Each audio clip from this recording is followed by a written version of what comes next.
Најострајотен земјотрес во Мјанмар, нешто по 6 часот утрова, силен потрес со јачина од 7,7 степени според Рихтеровата скала, ќе разбуди жителите на југоисточна Азија. Епицентарот е во Мјанмар, во близина на градот Манделеј, на длабочина од 10 километри. 12 минути после првиот земјотрес, следел уште еден, со јачина од 6,4 степени.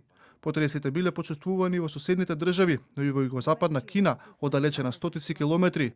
Урнати згради, болница, патишта и мостови. Нема официјален број на загинати во Мјанмар. Не се стравува дека конечниот тепелок ќе биде неколку стотици. Потрагата по преживеани и заглавени под урнатините се уште трае. Во 6 региони низ земјата прогласена е водневна состојба. Воената хунта, која владее со државата од 2021 година, нареди итна крводарителска акција поради големиот број на повредени, а побарана е и меѓународна помош.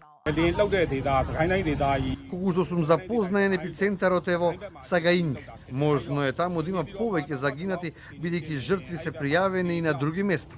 Поради тоа донесена е одлука да се прогласи вонредна состојба. Десетици повредени лежат пред оделот за итни случаи во главниот град. Објектот е оштетен од земјотресот, а влезот за итни случаи целосно е урнат. Вонредна состојба прогласена и во Банкок. Премиерката на Тајланд нареди вонредни мерки за главниот град, каде се урна 30-катна зграда, а десетици објекти се оштетени.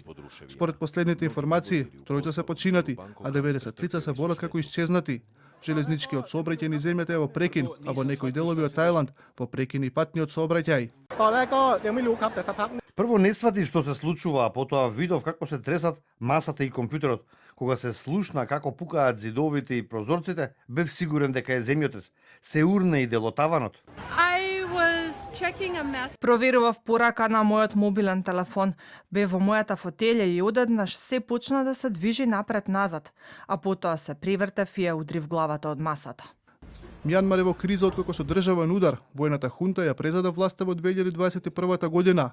Од тогаш трае конфликтот меѓу владеачкиот режим и бунтовниците. Откако дојде на власт, а особено откако започна војната, владата ја ограничи работата на медиумите, кој забрани пристапот до голем број на интернет страници и ги блокираше социјалните медиуми.